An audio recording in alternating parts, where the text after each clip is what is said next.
Prométhéisme, Toulong, d'Idint Ruide. Écrit par Nîmes. J'aimerais tenter de vous convaincre qu'il n'y a aucune différence d'essence entre ce que l'on appelle l'ordre, le progrès, la vie, la technique, le libre marché et l'intelligence lorsqu'on intègre ces choses à un degré d'abstraction suffisant et que Prométhée en est la meilleure représentation symbolique derrière laquelle je pense que les jeunes Européens doivent se ranger. Je ne vais faire, ni plus ni moins, que développer une philosophie de la vie qui vous incite à prendre pleinement conscience de ce que cela signifie d'être vivant. Car si nos ancêtres n'ont eu de cesse de parler de memento mori, il semble que notre époque a besoin d'un memento vivere. Ces quelques lignes sont un condensé de la série d'articles publiés au cours des derniers mois sur Rage. J'ai bien conscience que je m'appuie sur des concepts qui seront peut-être nouveaux pour certains lecteurs. Toutefois, j'espère que cet article n'en est pas moins suffisamment intelligible dans la façon d'exposer les thèmes centraux sur lesquels ma réflexion s'appuie. En effet, je pense qu'il constitue un point de vue rare qui mérite d'être appréhendé afin de penser le futur. Ne vous découragez pas si la lecture est difficile. Gardez en tête que les grandes choses sont réservées aux grands, les profondes aux profonds, les douceurs et les frissons aux âmes subtiles, bref, tout ce qui est rare aux êtres rares, comme l'a dit Nietzsche dans Par-delà le bien et le mal. Qu'est-ce que la vie ? Un darwiniste sera tenté de vous dire que la vie est un système moléculaire autoreproducteur capable de métabolisation, de reproduction et d'évolution. Il se refusera toujours à donner une téléologie à la vie. La première étape consiste à prendre un peu de hauteur afin de penser la vie d'un point de vue astrobiologique. Selon les termes de Stuart Bartlett, la version générique de la vie, qu'il nomme « vie », pourrait être définie comme une structure dissipative, collectivement autocatalytique, capable d'homéostasie et d'apprentissage. Laissez-moi décortiquer ces mots barbares. Cela nécessite un prérequis, être familier avec les lois de la thermodynamique. Première loi, l'énergie se conserve mais la chaleur est une forme particulière d'énergie. Deuxième loi, l'énergie se dissipe. Elle tend à se transformer irréversiblement en chaleur, forme désordonnée d'énergie, conduisant à l'entropie. Troisième loi, l'énergie se dissipe le plus vite possible, compte tenu des contraintes. Commençons par le terme à première vue paradoxal de structure dissipative. Le mot structure évoque l'ordre alors que dissipation évoque le gaspillage, le désordre, la dégradation. Justement, une structure dissipative est un système qui va augmenter son ordre en augmentant le désordre de son environnement. Par exemple, un cyclone est une structure dissipative. Il apparaît lorsque deux masses d'air ont deux températures différentes afin de les mélanger. On assiste à l'apparition de ce système ordonné avec un courant ascendant et un courant descendant qui vont marcher de concert dans le but d'homogénéiser la température, donc de créer du désordre et tendre vers ce qu'on appelle l'entropie maximale. La notion de structure dissipative provient du physicien Ilya Prigogine. Il nomme structure dissipative des systèmes qui évoluent dans un environnement avec lequel se produisent des échanges d'énergie ou de matière. Ce sont donc des systèmes ouverts qui déjouent la seconde loi de la thermodynamique en se tenant loin de l'équilibre thermodynamique, l'entropie maximale. Ils s'auto-organisent de façon à maximiser le flux d'énergie qui les traverse. Cela a pour effet de maximiser la vitesse à laquelle l'énergie se dissipe. La dissipation d'énergie est la perte d'énergie par sa transformation en chaleur lors d'un travail mécanique. L'entropie, elle, peut être comprise comme la mesure du degré de désordre d'un système. La troisième loi de la thermodynamique nous indique qu'un système fermé va inéluctablement tendre vers le désordre le plus vite possible selon les contraintes imposées. L'entropie est ainsi intimement liée au temps, ce qui conduira Eddington à parler de la flèche du temps allant dans un seul sens et toujours vers plus de désordre. L'univers lui-même est sujet à la flèche du temps et semble tendre inéluctablement vers plus de désordre et se diriger vers l'entropie maximale, sa mort thermique. Mais on observe également une tendance de l'univers à créer des singularités ordonnées. Le Soleil, la biosphère, la vie, l'humain en tant qu'individu ou en tant que société sont autant de systèmes ordonnés ou structures dissipatives. Au premier abord, on pourrait se dire alors que l'existence de ces systèmes contredit la seconde loi de la thermodynamique. Mais le but de ces structures dissipatives est toujours de maximiser la dissipation d'énergie, donc la production d'entropie. Agissant comme des catalyseurs, ils réduisent leur propre entropie localement afin d'augmenter l'entropie générale. La vie n'est donc jamais qu'une instance particulière de ces systèmes ordonnés et même la plus aboutie de toutes. À masse égale, une société humaine dissipe 10,000 fois plus d'énergie que le Soleil par exemple. Mais comment cette vie est-elle apparue sur Terre ? Celui qui prétend le savoir est un menteur. Cependant, un consensus se dégage qui voudrait que l'hypothèse la plus probable serait une apparition au sein d'une soupe primitive il y a 2,5, voire 4 milliards d'années. D'où proviennent les molécules nécessaires ? Peut-être de l'espace, importées par des météorites. Mais cela ne ferait que déplacer le problème car elles devraient bien être apparues quelque part en premier lieu. alors il est probable que la vie apparaisse au fond des océans, les conditions y étant plus propices à accueillir des réactions chimiques que l'on qualifie d'autopoïétiques. Autrement dit, la vie apparaîtrait de façon spontanée lorsque les conditions environnementales sont réunies mêlant de la matière organique, une source d'énergie et de l'eau. Elle va alors s'auto-organiser et croître de façon collectivement autocatalytique. Cela signifie que les éléments catalysants, qui permettent d'accélérer de manière exponentielle ou de réorienter la réaction chimique, font eux-mêmes partie de cette réaction. Ceci constitue une autre caractéristique des structures dissipatives qui vont s'auto-organiser et se maintenir dans le temps grâce à des procédés régulateurs.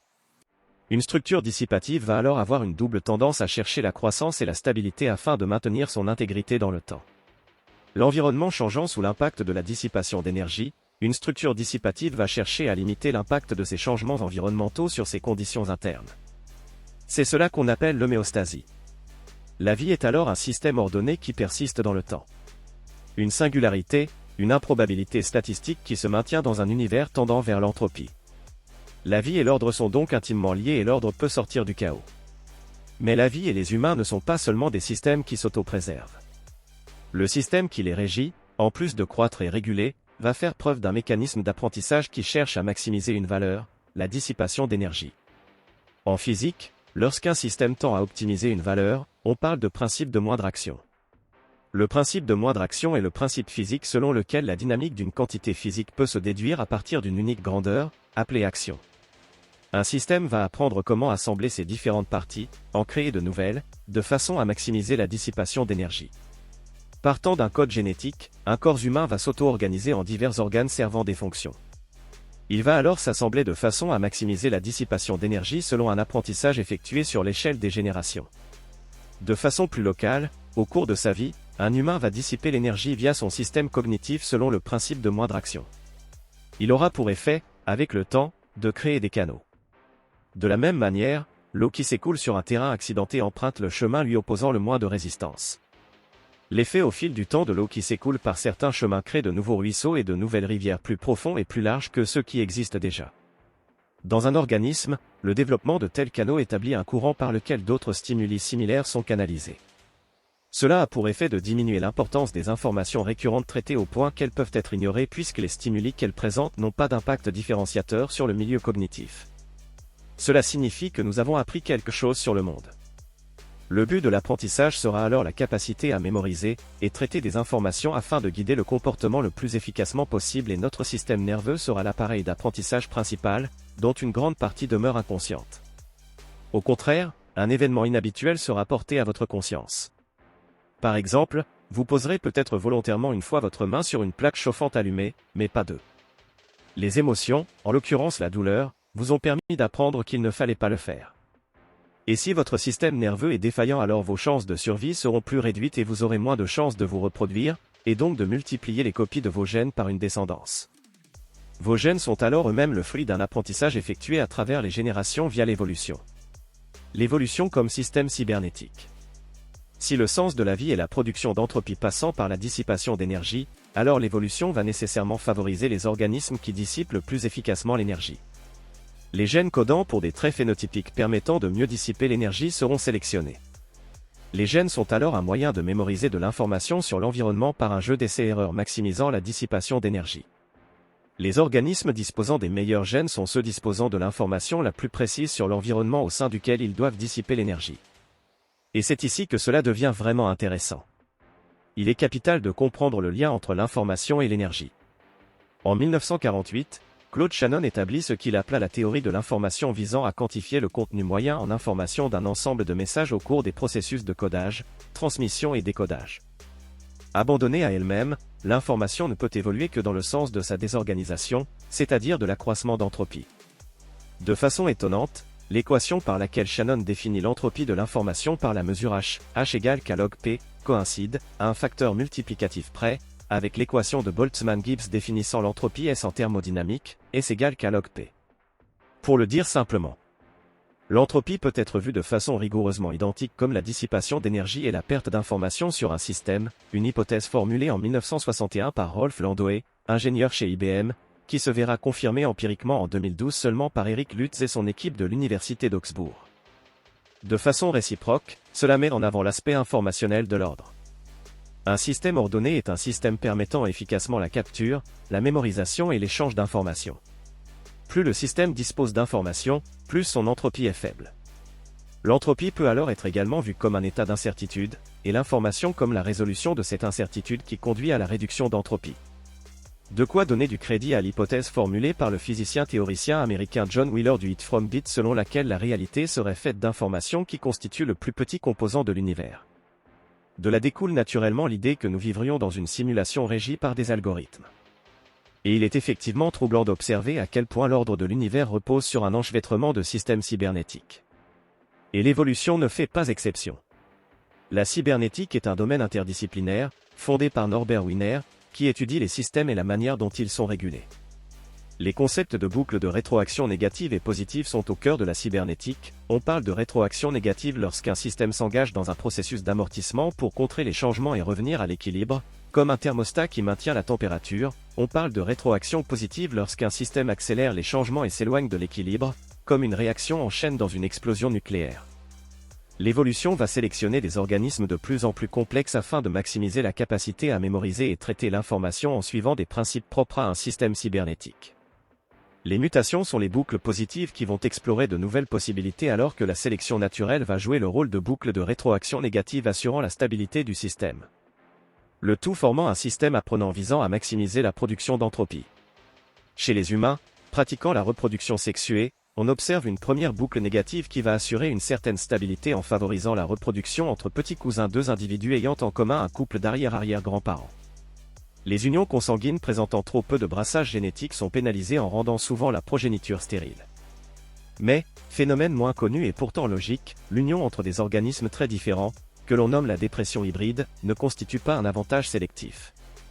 Les unions entre deux organismes trop éloignés génétiquement sont tout simplement rendues impossibles par le phénomène de spéciation ou donnent, dans le meilleur des cas, des descendances moins nombreuses, et dans le pire des cas, des progénitures là aussi stériles, comme le mulet chez les animaux. Par la reproduction sexuée et les mutations, l'évolution va explorer de nouvelles combinaisons d'informations et la sélection naturelle va exploiter les meilleures combinaisons et éliminer les moins bonnes. La mort est alors une partie fondamentale de ce processus d'apprentissage. Sans la mort, il ne pourrait y avoir de sélection naturelle puisque, les individus vivant éternellement, toutes les mutations, bonnes et moins bonnes, seraient conservées, s'accumulant de façon exponentielle. Mais l'évolution darwinienne n'est jamais que le système cybernétique particulier sous-tendant le processus de croissance, d'homéostasie et d'apprentissage de la biosphère. Le même type de procédé est à l'œuvre au sein de toute structure dissipative, y compris au sein d'un humain et d'une société humaine. La cybernétique est alors la science de la production d'extropie. L'extropie étant une formule proposée par Max More pour désigner la réduction d'entropie locale. Extropie est un mot qui n'a pas de valeur scientifique. Le premier à l'avoir évoqué sous le nom de négantropie fut Schrödinger. L'extropie, ou réduction locale de l'entropie, est tout simplement ce qui permet à quelque chose de fonctionner. C'est sa façon de s'assembler, de créer des canaux d'information de manière à la faire circuler selon le principe de moindre action. C'est ce qui permet à l'ordre d'émerger du chaos et la raison pour laquelle il existe des galaxies, des étoiles, des planètes etc. C'est l'inverse de l'entropie. Elle est le but de l'apprentissage que nous avons évoqué plus tôt. Un système va apprendre dans le but d'augmenter son extropie. Ce que l'on nomme le « progrès » est en réalité le fruit de ce processus cybernétique qui va permettre la construction d'informations, donc l'augmentation de l'ordre ou de l'extropie. C'est cela qui amènera Norbert Wiener, le père de la cybernétique, à définir le progrès comme la lutte contre l'entropie. L'évolution et le progrès peuvent être appréhendés de manière plus large à l'échelle de l'univers comme un enchevêtrement de systèmes cybernétiques apparaissant au cours du temps et maximisant la dissipation d'énergie. Coévolution, gène, culture et essence de la technique. Comme je l'ai dit, le gène peut être vu comme un moyen de stocker de l'information. Il confère à l'organisme des compétences innées.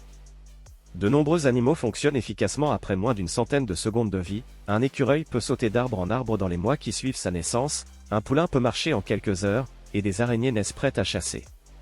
La phase d'apprentissage pour ces organismes est extrêmement courte, voire inexistante.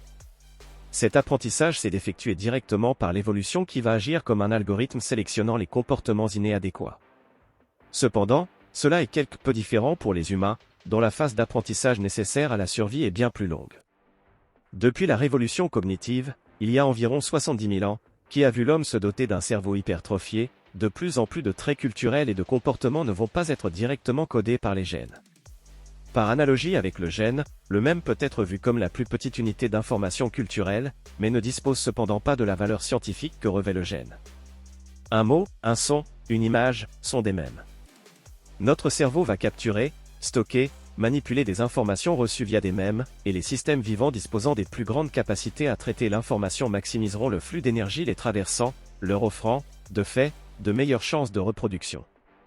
La technique est alors intimement liée à la culture et se confond même avec elle parfois.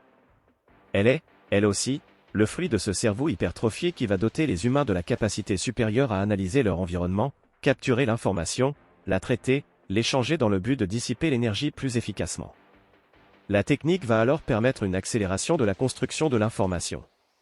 Elle n'est qu'un catalyseur, et l'essence de cette dernière ne diffère pas de celle de l'évolution dont le but est la construction d'informations qui va permettre la dissipation d'énergie. Lorsqu'Heidegger met en avant que l'essence de la technique est le dévoilement de l'altheia, ou dévoilement de l'être, il ne faut rien comprendre d'autre par là que la construction d'informations. Ce qu'il appelle l'être de l'étant, c'est l'information. Mais quel est le principe qui sous-tend cette construction de l'information sinon ce qu'on appelle intelligence? Intelligence, désir et mythe de Prométhée. Anaxagore se sert de l'intelligence comme d'une machine pour faire le monde. Aristote, métaphysique. À un niveau d'abstraction suffisant, on peut appréhender l'intelligence comme le système cybernétique d'une structure dissipative qui va permettre la construction d'informations, donc la production d'extropie. L'intelligence est le principe qui, dans un univers tendant inéluctablement vers le désordre, maintient ces improbabilités statistiques que constituent ces îlots ordonnés qu'on nomme structures dissipatives.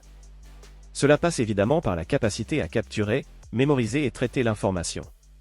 Il n'est donc pas étonnant que, chez un humain, cette dernière soit mesurée par ses capacités cognitives et que les gènes, premier moyen de mémoriser de l'information, y jouent un rôle clé.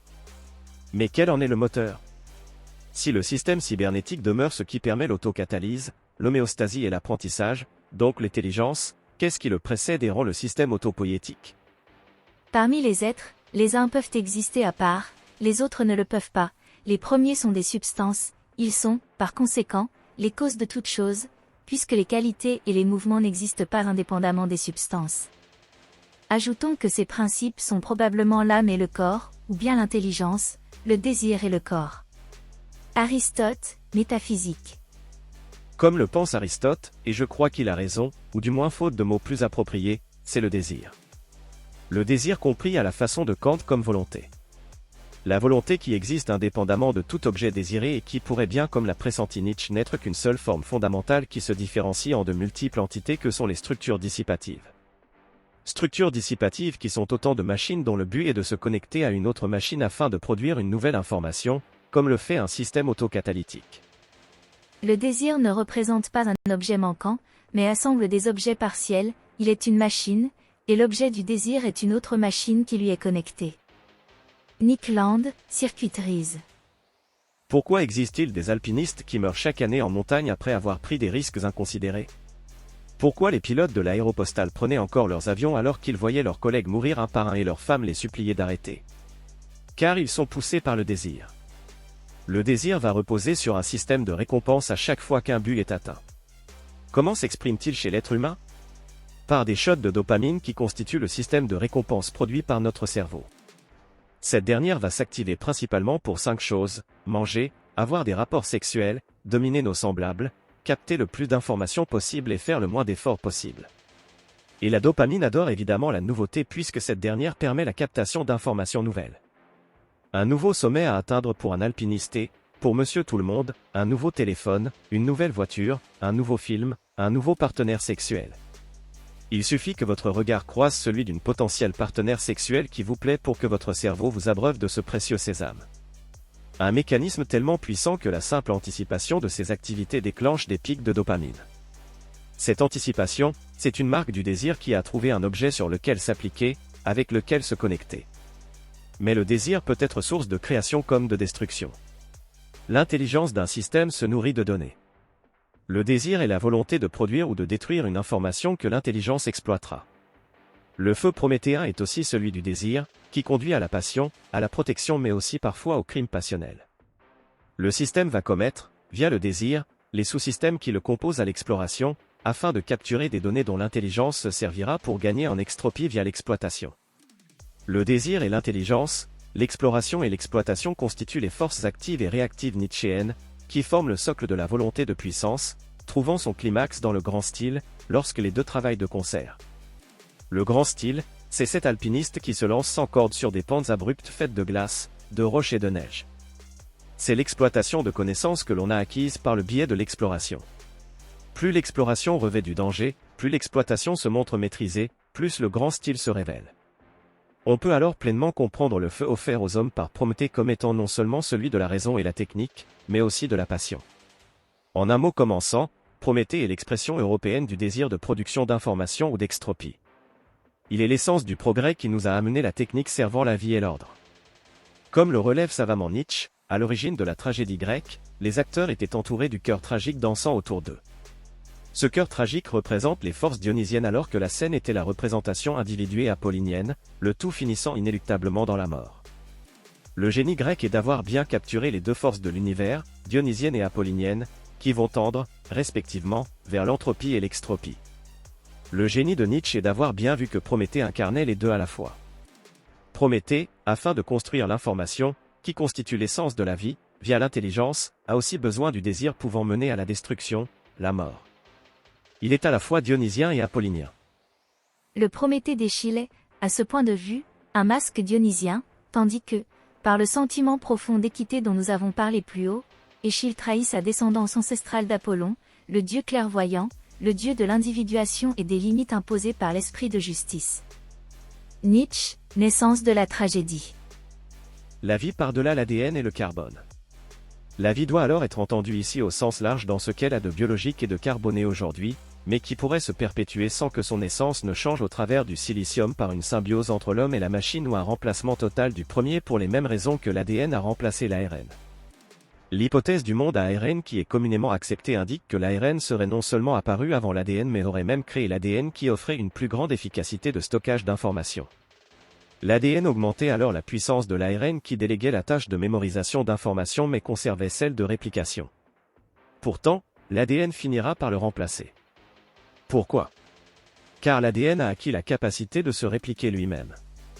De la même façon, l'homme pourrait être en train d'externaliser dans les ordinateurs, qui font office de cerveaux exosomatiques, c'est-à-dire, en dehors du corps, du latin exo, en dehors, et soma, corps, de l'information qui augmente sa capacité d'action mais qui le verra se faire dépasser par sa propre création. Alors même que cela s'inscrit dans la grande marche de l'évolution ayant cours depuis des milliards d'années et semble inéluctable, ce phénomène ne revêt pas un caractère moins inédit pour autant puisque le bit, voire le qubit, bit quantique, qui sont en train de remplacer l'ADN pour stocker l'information représente ce que Jean-François Garipi appelle un nouveau phénotype révolutionnaire. Ces conséquences ne sont pas à prendre à la légère. Nous sommes peut-être en train de créer les conditions de notre obsolescence. Plus que transhumaniste, cette vision serait alors plutôt post-humaniste en cela qu'elle comprend nécessairement que l'homme n'est pas la mesure de toute chose comme le postule l'humanisme. Le désir et l'intelligence sont des principes qui précèdent et succéderont à l'homme dans des machines plus performantes, lui infligeant ce que Günther Anders appela la honte prométhéenne. Capital et inflation épiméthéenne. On a tendance, lorsqu'on parle de capital, à l'imaginer comme de l'argent.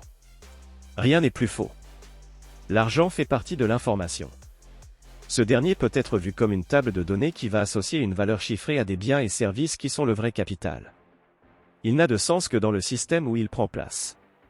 Vous pouvez avoir 10 milliards de dollars sur votre compte en banque, si vous êtes sur une île déserte ne proposant aucun bien et service, ils vous seront inutiles. L'argent va alors être une information clé facilitant l'échange des capitaux réels.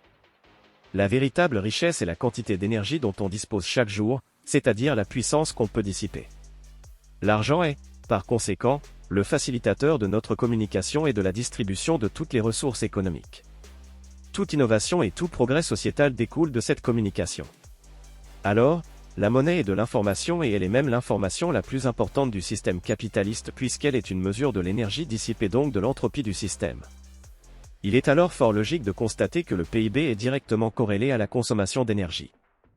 Mais si on peut mesurer imparfaitement la maximisation du flux d'énergie traversant une société via le PIB, tous les PIB ne se valent pas, et le PIB d'une société reposant sur la production plutôt que la consommation mesurera plus précisément sa production de richesse réelle 22. La consommation n'a pourtant cessé d'augmenter dans le pourcentage du PIB depuis la financiarisation de notre économie à cause de la croissance exponentielle de la monnaie et de la dette. On pourrait parler de deux économies. Une du désir de production reposant sur une monnaie dure, qui est pérenne et négantropique, et une de production du désir reposant sur la monnaie fiduciaire qui est inflationniste, donc anthropique. Pourquoi l'inflation conduit à l'entropie? Car elle brouille le système de feedback permettant les boucles de rétroaction négative. Les systèmes monétaires inflationnistes occultent la valeur créée par la productivité de la société.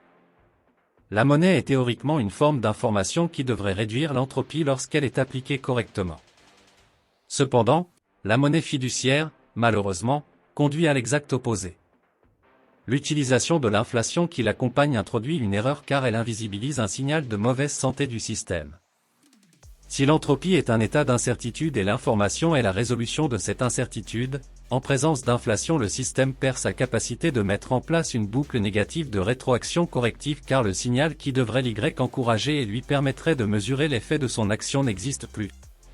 Cela a pour conséquence de voir les gens économes faisant montre d'une faible préférence temporelle, qui produisent peu d'entropie, être lésés et les consommateurs dotés d'une préférence temporelle élevée, gros producteurs d'entropie, récompensés.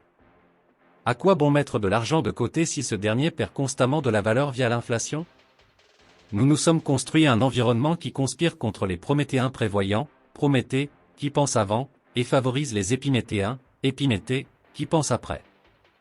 La croissance est une bonne chose mais il n'est pas viable de croître à perpétuité via l'augmentation de consommation, étant donné l'utilisation inefficace et le gaspillage des ressources. Ce gaspillage est effectué par des politiques monétaires inflationnistes qui ne permettent pas à l'économie de se transformer naturellement en une société de faible consommation résultant d'une entropie informationnelle réduite et de l'abondance que cela pourrait créer si nous le permettons. Pour suivre une voie durable, il faut redéfinir la croissance en s'éloignant des concepts exigeant une consommation poussée et en permettant à l'évolution de l'énergie, de l'information et de l'argent d'améliorer notre prospérité. Si, comme on l'a fait remarquer, la technique permet la construction d'informations, c'est-à-dire qu'elle a le potentiel de diminuer l'output d'entropie informationnelle pour chaque input d'unité d'énergie, c'est ici la véritable définition de la création de richesse et de la prospérité. Alors le marché libre peut être, et doit être, une source d'extropie. La finance, la stratégie, la comptabilité, les ventures, etc. sont des rôles de soutien au progrès technologique. Les rôles principaux reviennent aux créateurs, ingénieurs, designers, techniciens, etc. Il nous faut alors créer les conditions qui feront revenir les cerveaux les plus brillants de la finance vers l'entrepreneuriat. Il nous faut tendre vers plus de libéralisme et troquer la production du désir contre le désir de production. Technocapital faustien et accélération. Les actifs disponibles au sein du marché, y compris les humains et leurs compétences, vont constituer collectivement une nouvelle structure dissipative qu'on appellera technocapital. En tant que structure dissipative, le technocapital sera régi par les mêmes principes que la vie. Son but est la maximisation de la dissipation d'énergie, il se forme de façon autocatalytique par la symbiose entre le vivant et les machines et il dispose d'un système cybernétique de croissance, régulation et apprentissage, qu'on pourra appeler l'économie, qui va chercher à maximiser le flux d'énergie le traversant. Comme pour l'évolution, l'économie présente une double tendance à l'innovation et à la sélection par le biais des faillites d'entreprises ne parvenant plus à dissiper l'énergie efficacement. Schumpeter l'a bien théorisé sous le nom de destruction créatrice. Une entreprise sera elle-même une structure dissipative imbriquée dans le technocapital. Son sang est l'information et son système de récompense est le profit qui vient marquer sa réussite dans sa quête d'extropie. Le technocapital repose alors lui aussi sur le désir et l'intelligence, sur la nécessité d'exploration et d'exploitation qui va conduire à l'apparition et la mort d'entreprises, des cycles de création et destruction accentués par des phases d'économie de production et d'économie financière. L'économie de production est celle des travailleurs, ceux qui dissipent physiquement l'énergie alors que l'économie financière est celle des rentiers qui ne travaillent pas physiquement. Ils redirigent leur argent vers les investissements les plus rentables leur permettant de s'adapter à une évolution de plus en plus rapide. Via le marché libre réellement libre, le technocapital apprend. Il apprend en premier lieu de ses héros qui poussent l'exploration à son paroxysme afin d'en tirer les fruits de l'exploitation. Lorsqu'Elon Musk, après avoir gagné un petit capital, le réinvestit dans son intégralité dans de nouvelles entreprises, il n'est pas différent de l'alpiniste qui décide de s'attaquer à de nouveaux sommets. Le risque est maximal, l'exploitation est maîtrisée, le grand style est révélé. Avez-vous vu ces fusées se poser ? Quel style? Une manifestation évidente de réduction d'entropie puisqu'il évite la destruction de l'appareil, donc de l'information. Mais le technocapital apprend aussi et c'est là sa force de ses critiques et ses échecs. Il se nourrit de ses critiques et se réinvente constamment. Beaucoup souhaitent sa mort et pointent du doigt ses angles morts. Ce faisant, il crée l'information dont le technocapital a besoin pour corriger ses manquements. Et s'il échoue, il apprend aussi d'une crise à l'autre. Comme l'univers est toute structure dissipative, il révèle lui aussi un double visage schizophrène fait de destruction créatrice. Et il apprend de plus en plus vite. Une des propriétés des structures dissipatives et de la cybernétique est une tendance à l'accélération. C'est ce que le biologiste américain Leigh Van Vallen nommera l'hypothèse de l'effet de la Reine Rouge en référence à Alice au pays des merveilles de Lewis Carroll où la Reine Rouge doit courir de plus en plus vite pour seulement rester sur place. Nous avons vu que les organismes vivants maximisent la dissipation d'énergie en s'adaptant à leur environnement. Ils mémorisent de l'information sur leur environnement. Plus ils mémorisent d'informations, plus ils dissipent d'énergie. Mais plus vite ils dissipent l'énergie, plus vite ils modifient leur environnement et plus vite ils doivent se réadapter. Le technocapital suit évidemment la même voie. C'est ce qui conduit certains auteurs comme Renaud Camus à parler de machines à broyer ou Ted Kaczynski de machines sociales dans lesquelles le vivant serait pris. Un gestel, comme le dit Heidegger, qui va commettre l'homme et la nature. Une lecture ésotérique de la modernité, comme le fait Spengler, verra dans le technocapital le fruit d'un pacte faustien contracté par l'Occident qui lui a permis de décupler sa puissance. Comme pour Faust dans le roman de Marlowe, ce pacte a un coût et il est pour nous la stabilité ethnique et écologique, ainsi qu'un maintien de faibles inégalités. Là encore, l'augmentation des inégalités est un phénomène parfaitement compréhensible à l'aune de la thermodynamique. Tout système thermodynamique ouvert va naturellement tendre vers l'augmentation d'inégalités car cela revient à s'éloigner du point d'entropie maximale qui est le moment où tout devient égal et que plus aucun travail mécanique n'est possible. L'inégalité permet la productivité, l'égalité l'en empêche. Alors un système s'entend vers de plus en plus d'inégalités et de plus en plus rapidement, ce qui pourra constituer, à terme, une instabilité le conduisant à la fragmentation.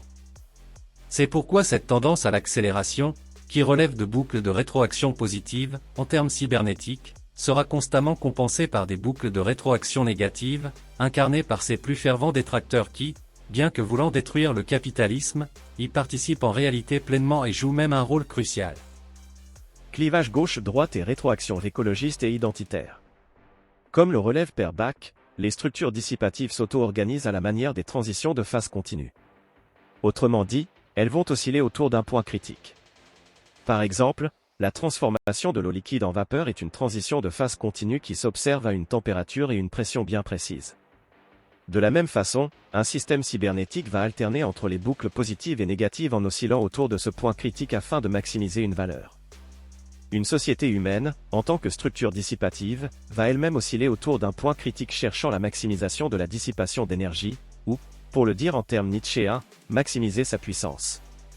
De là, naît la nécessité d'un clivage gauche-droite qui va chercher la malléabilité permettant l'accélération, et la stabilité, la freinant afin de revenir au point critique. C'est du moins ce qui devrait exister dans une société saine où la gauche serait progressiste et la droite conservatrice. Or, on trouve aujourd'hui des rétroactions négatives décélératrices aussi bien à gauche qu'à droite. Les premières critiques du capitalisme en France sont d'ailleurs venues des catholiques légitimistes comme Albert de Mun avant que des socialistes ne dénoncent à leur tour les inégalités. Tout cela n'est rien d'autre qu'un simple malentendu historique séparant les conservateurs de droite attachés au modèle de décélération stabilisateur de l'ancien régime qu'est le christianisme et les autoproclamés progressistes de gauche qui n'ont en réalité rien de progressiste puisqu'ils représentent eux aussi une boucle négative décélératrice. Beaucoup d'acteurs politiques chercheront d'ailleurs à corriger cela en pointant du doigt les nombreuses choses que les électeurs d'extrême gauche et d'extrême droite ont en commun et on ne compte plus les auteurs d'extrême droite qui salueront des auteurs de gauche comme Marx, Orwell, Michéa ou même Guy Debord. Aujourd'hui encore, le technocapital se voit opposer deux critiques féroces qui viennent aussi bien de gauche que de droite sur les thèmes communs de l'écologie et l'identité. Cela amènera certains commentateurs à parler d'écofascisme et de tenaille identitaire. Il existe pourtant des différences fondamentales entre les revendications de gauche et de droite sur ces thèmes communs mais force est de constater qu'il existe une angoisse écologiste et identitaire des deux côtés de l'échiquier politique. L'écologie intégrale portée par des bioconservateurs conséquents me semble être l'expression la plus cohérente de cette contestation. On ne peut parler de protéger l'écosystème en sortant l'homme de ce dernier alors qu'il est le fruit de l'adaptation à son environnement. On ne peut vouloir le localisme sans désirer en premier lieu que chacun reste là où ses ancêtres sont nés. Les bioconservateurs ne s'en rendent pas compte mais ils jouent un rôle fondamental pour le technocapital. Sans leur critique, le technocapital ne disposerait pas des boucles de rétroaction négative lui assurant la stabilité et il se désintégrerait dans la malléabilité le conduisant à l'entropie. Grâce à elle, le technocapital mutera et se stabilisera encore une fois. Si vous voulez réellement détruire le capitalisme, la seule solution sera de trouver une organisation formant une nouvelle structure dissipative permettant de dissiper l'énergie plus efficacement à masse égale. L'évolution sélectionnant les structures dissipatrices maximisant le flux d'énergie les traversant, un tel système supplanterait le capitalisme et il aurait de facto mon soutien. Dans l'attente d'une telle prouesse, je reste capitaliste, et si vous parvenez à le détruire sans le remplacer par un meilleur système, il reviendra. Renaissance 2.0, archéoprogressisme et grand style. En tant que prométhéens, notre rôle est alors de prendre conscience de ces phénomènes en cours. Avant toute chose, il y a 3 éléments à bien retenir qui, une fois assimilés, conduiront à ce que je nomme la Renaissance 2.0 qui vise à dépasser l'humanisme. Premièrement, il est capital de redéfinir le progrès comme la lutte contre l'entropie ou la recherche d'extropie. L'extropie passe par la construction d'informations grâce à l'intelligence dans le but de remplir notre rôle dans l'univers le plus efficacement possible, lequel est la dissipation d'énergie. C'est ce que je nomme archéoprogressisme qui vise à revenir au fondement de ce qui constitue le progrès. L'arché, en grec, signifiant l'impulsion de départ, ce qui crée et ne change pas, est une notion d'ordre car l'arché est aussi le chef, donc ce qui doit guider le progrès. L'arché est pour Anaximandre le commencement et chez Aristote la cause de toute chose, le moteur premier.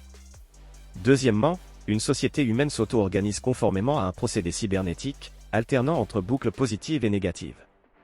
Ces boucles lui offrent, respectivement, suffisamment de malléabilité, lui permettant l'accélération, et de stabilité, lui permettant de conserver son intégrité. En tant que structure dissipative, elle va osciller autour d'un point critique que l'on nomme transition de phase, qui va chercher à maximiser la dissipation d'énergie. L'information est capitale au bon fonctionnement de ce système. Troisièmement, la civilisation et son futur dépendent des gens qui les font advenir. Appartenir à un système qui nous dépasse ne veut pas dire qu'on en est moins les acteurs et qu'il ne dépend pas de notre volonté. Il y a non seulement de la place pour les grands hommes mais ils sont même une nécessité. Nous devons être les forces de la société qui donnent une direction à ce futur pour la France, l'Europe et l'Occident. Prométhée compte sur nous. Une fois ces choses intégrées, on comprend alors qu'il nous faut soutenir à la fois l'accélération du technocapital, mais aussi prêter une oreille attentive à ces contradicteurs qui pointent du doigt, sans le savoir, les façons de l'optimiser. L'accélération doit passer par ces étapes nécessaires. La jeunesse européenne ne croit plus en un futur qui détruit son identité et la biosphère. Mais cela ne veut pas dire épouser leur cause. Si nous devons être respectueux de l'environnement, cela ne doit pas se faire aux conditions de la décroissance. Nous devons leur montrer la voie. Les critiques du technocapital sont souvent formulées sous l'impulsion du ressentiment. Il nous faut sublimer cette passion triste afin d'harmoniser ces deux forces antagonistes et, en tant que nation, trouver le grand style. Nous avons besoin de toutes les forces créatrices. Aussi bien les forces industrielles que politiques et artistiques. Nous devons chercher à favoriser la mise en place d'un technocapitalisme respectueux de l'environnement et des identités qui augmentera notre extropie. En réalité, je ne suis pas alarmiste sur la question du climat. Je suis confiant qu'on trouvera les solutions nécessaires. La question de l'identité, laquelle est directement liée à la natalité, m'inquiète davantage.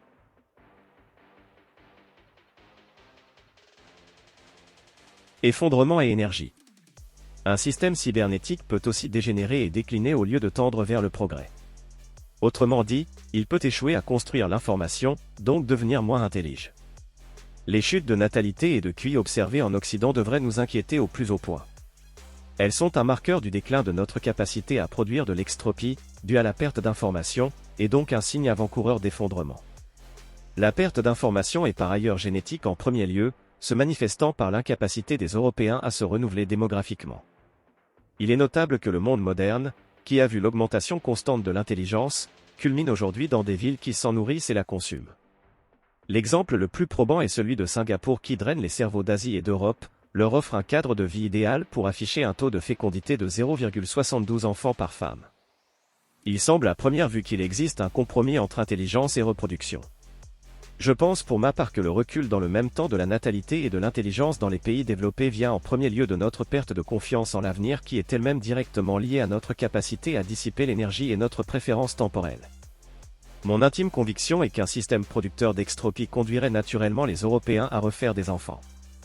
L'exploitation du pétrole est née de l'augmentation de l'intelligence, de la connaissance qui permet d'envisager ce fluide visqueux comme une source d'énergie.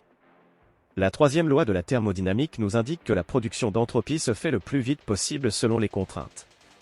La découverte de cette manne d'énergie à dissiper aussi conséquente s'est logiquement traduite par une augmentation de la natalité et de l'intelligence afin de la dissiper aussi rapidement que possible. Cette source d'énergie n'étant pas infinie et présentant des problèmes pour la biosphère, une crainte naturelle s'est formée, mettant en place les fondements du système cybernétique déclinant. À l'heure où certains n'hésitent plus à parler de la fin de l'abondance, la meilleure réponse à donner aujourd'hui est de trouver la prochaine source d'énergie à dissiper. Le nucléaire semble être le meilleur candidat à court terme, le solaire à long terme. Effondrement et information. Si la contrainte énergétique est réelle, le plus important est l'information et la connaissance. Si le pétrole a pu se former si longtemps pour qu'on en jouisse aujourd'hui, c'est uniquement parce que la connaissance pour l'exploiter n'existait pas auparavant. Le système cybernétique qu'est la civilisation occidentale décline en premier lieu car il est nourri d'informations de mauvaise qualité, fondamentalement, de mauvaises informations génétiques puisque les plus intelligents font tendanciellement moins d'enfants que les moins intelligents et les immigrés importés sont tendanciellement moins intelligents que les locaux. Mais au-delà de l'aspect génétique, on assiste aujourd'hui en Occident à une montée en puissance de courants philosophiques négligeant l'information. Certains les appellent les woke, d'autres la cathédrale. Leur faute est de pousser à la destruction d'informations capitales permettant de favoriser l'intelligence du système. Par la production d'études frauduleuses, par la destruction d'informations liées au passé de l'Occident et par l'empêchement de certains chercheurs de produire de l'information, ils entraînent le système cybernétique dans une dégénérescence. Il n'est pas grandiloquent de dire qu'ils sont le danger principal pour la civilisation aujourd'hui. Comme pour l'inflation, leur antiracisme empêche en France de ne serait-ce que penser le phénomène, et ainsi de mettre en place une boucle de rétroaction négative pour le corriger. Il brouille l'information. On vous communiquera à cet effet, chiffres officiels à l'appui, que les Français ont le taux de natalité le plus haut d'Europe et qu'il n'y a pas de remplacement de population car la part des étrangers est stable depuis 100 ans. Quelle est la part d'Européens en France? On ne sait pas, ce serait raciste de le mesurer. La plume est plus forte que les armes et la guerre est aujourd'hui, en premier lieu, celle de l'information. Le salut de l'Europe et de l'Occident passera par la production de l'information la plus juste qui permettra au système technocapitaliste de produire de nouveau de l'extropie. L'information clé à produire et diffuser aujourd'hui est sur l'identité et l'écologie. Deux thèmes utilisés comme des chevaux de Troie par la gauche dont le but avoué est de nous emmener vers l'entropie du système technocapitaliste. Morale ascétique. Qu'est-ce que ces connaissances signifient d'un point de vue individuel? Cela doit nous renseigner sur la façon d'aborder notre existence personnelle. Il nous faut comprendre que nous sommes, en tant qu'organisme, une structure dissipative imbriquée dans d'autres structures dissipatives. Nous faisons partie d'une famille, d'une nation, de la biosphère du technocapital etc. et nous sommes un actif de ces systèmes. Nous avons un rôle éminemment important à jouer au sein de chacun de ceux-ci. En anglais, un actif se dit asset, et je ne peux résister à la tentation de nommer cette façon d'aborder la vie, morale ascétique, alors même qu'elle prône rigoureusement l'inverse d'un comportement ascétique, relevant de l'ascèse. Au contraire, la morale ascétique vous veut actif. Être un ascète ne veut pas dire faire partie d'un troupeau où chacun vaut l'autre. Un système où chacun serait parfaitement égal dans un tout homogénéisé qui aurait atteint son entropie maximale. C'est justement parce qu'une structure dissipative est un système ouvert que la hiérarchie y est la norme. Laissez le technocapital livré à lui-même et les inégalités ne cesseront de croître, séparant les bons des mauvais de façon toujours plus distincte. Ce n'est pas un idéal démocratique, mais aristocratique. Vouloir servir le tout n'est pas vouloir servir tout le monde et c'est en cela que si je ne rechigne pas à voir le collectif, je n'en suis pas un socialiste pour autant. Il n'est pas question ici d'instinct grégaire cherchant l'union mais au contraire d'une affirmation. L'instinct grégaire est la première phase, celle du chameau qui dit oui comme le dit Nietzsche. C'est le stade du normie ou technophile qui participe au système avec enthousiasme sans le comprendre entièrement. Et il peut même parfois développer une relation toxique mélangeant rejet et addiction. Max More, le père du transhumanisme, ou des libertariens comme Mises, me semble représenter ce que ce stade peut créer de mieux. À l'inverse, un utilisateur lambda de TikTok qui y passe des heures par jour et se rend compte du temps qu'il perd mais ne peut décrocher, en est une basse représentation. Puis, vient la deuxième phase, celle du lion, ou celui qui veut s'opposer à la norme, sortir du système et lui dire non. On pourrait l'appeler le stade du technophobe parfaitement incarné par Ted Kaczynski. Il a compris que la technique peut servir les intérêts de différentes structures dissipatives.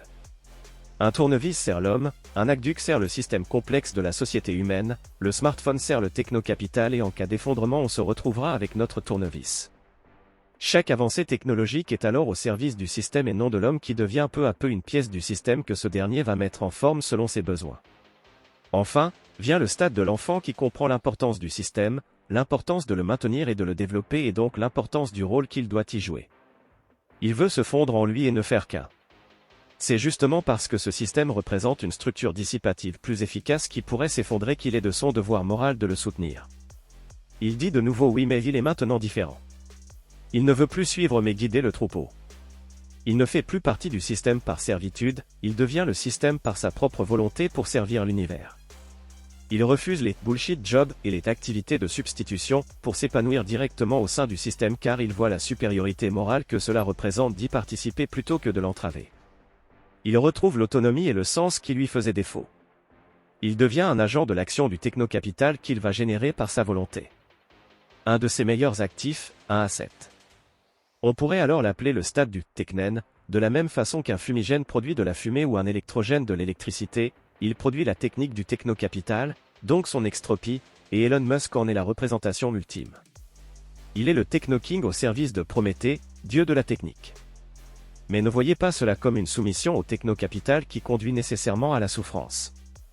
Le physico-chimiste anglais ayant prédit la crise de 1929, Frédéric Soddy, auteur du livre Wealth, Virtual Wealth and Debt mettait déjà en avant dès 1922 que le bien-être se mesure en termes de flux d'énergie libre dont nous pouvons contrôler à notre avantage la dissipation sous forme de chaleur.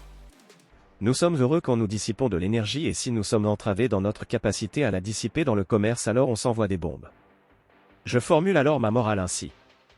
Ma morale est, par essence, celle de l'homme actif, apprenant via l'intellect et le désir, l'homme héroïco-tragique qui lutte contre l'entropie en ordonnant son environnement par l'organisation de l'information tout en sachant qu'elle finira par l'emporter par la dissipation d'énergie, avec, pour objectif moral de sa vie, la recherche de son propre bonheur en tant que partie du tout, trouvant son expression la plus noble dans l'accomplissement productif, mais acceptant aussi pleinement les facettes moins nobles de la vie, comme traits de caractère nécessaires, les voyant l'une comme l'autre à la fois juste et injuste et dans les deux cas parfaitement justifiables, dès lors qu'elles servent cet arrangement particulier nécessaire au cosmos qui apprend perpétuellement de nos succès, comme de nos erreurs et même de notre mort. Poursuivre le destin de l'Occident. Je me suis longtemps senti comme un anarque, comme Ernst Junger le présente dans Umswil. Un individu sans Dieu ni maître mais, contrairement aux anarchistes, en attente de ces deux figures qu'il reconnaîtrait pleinement comme un Dieu et un maître valable. J'ai aujourd'hui un Dieu et un maître en Prométhée et Elon Musk. Mais comment? Cela ne veut-il pas dire au sens populaire, Dieu est réfuté, le diable ne l'est point? Tout au contraire, mes amis. Et, que diable, qui donc vous oblige à parler d'une façon populaire? Friedrich Nietzsche, par-delà le bien et le mal. Et nous avons besoin de plus d'Elon Musk. Si, comme je le crois, le désir et l'intellect sont les deux atouts pour être un bon soldat de Prométhée, alors je fais ici temporairement l'œuvre d'un technoprêtre en publiant des articles destinés à susciter le désir pour ceux chez qui l'intellect trouve ses sommets mais qui accusent un manque cruel d'envie. Si vous l'avez compris, alors vous savez ce qu'il vous reste à faire. Le plus important reste d'être actif et travailler sur des projets concrets améliorant le futur. C'est ce que je fais le plus clair de mon temps. Le pouvoir fuit petit à petit le politique pour se concentrer dans les mains du technocapital car le politique est destiné à gérer la cité et la nation qui sont en train de se faire broyer par le premier. Ne négligez pas le politique cependant. Il doit être la boucle de rétroaction négative qui accompagne le technocapital. Il me semble que celui qui l'a le mieux compris est Peter Thiel. Le progrès passera par plus de liberté et plus d'identité et cela demande d'agir en politique car c'est le lieu où les agents de l'entropie usent de leur pouvoir pour imposer une destruction de liberté et d'identité. Mais il est capital que les jeunes Européens brillants comprennent que le but reste le progrès et qu'il est de leur devoir de devenir les maîtres du technocapital.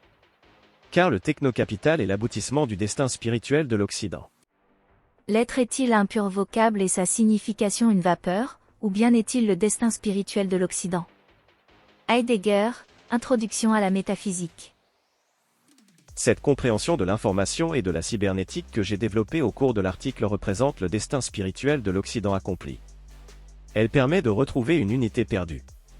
La science, la philosophie et l'art qui n'avaient eu de cesse de se différencier, depuis les présocratiques où ils se confondaient, se rejoignent de nouveau. La dialectique hegélienne, la volonté de puissance nietzschéenne ou encore la question métaphysique de l'être, trouvent leur point d'orgue dans cette interprétation qui marque la fin de la philosophie, comme le dira Heidegger en 1966, lors d'une interview pour Der Spiegel. Il regrettera toutefois que cette interprétation scientifique, réduisant l'homme à un support pour l'information, laisse la question de la conscience de côté. Car effectivement, la question de la conscience en tant qu'expérience subjective conserve une part de mystère et la question des questions reste entière. Pourquoi ? Y a-t-il quelque chose plutôt que rien ? Cet audio vous a plu ? Abonnez-vous à notre chaîne afin de recevoir tout notre contenu et soutenez-nous sur Tipeee, le lien est dans la description.